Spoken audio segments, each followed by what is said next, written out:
কানাডার সরকার বিদেশিদের গণহারে ভিসা বাতিলের ক্ষমতা পাওয়ার চেষ্টা করছে। এর পেছনের মূল কারণ হিসেবে অভিযোগ তোলা হয়েছে ভারত ও বাংলাদেশ থেকে আসা ভিসা আবেদনে জালিয়াতির ঘটনা ঘটছে।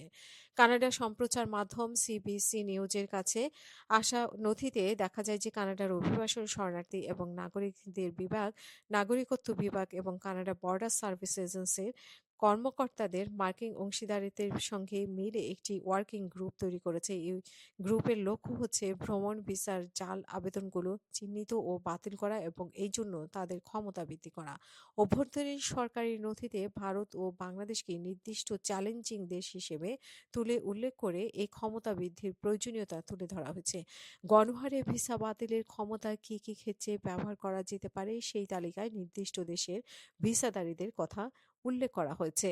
যদিও প্রকাশ্যে ইমিগ্রেশন মন্ত্রী লেনা দিয়াব এই ক্ষমতা চাওয়ার কারণ হিসেবে কেবল মহামারী বা যুদ্ধের কথা বলেছেন, তিনি নির্দিষ্ট কোনো দেশের কথা উল্লেখ করেননি।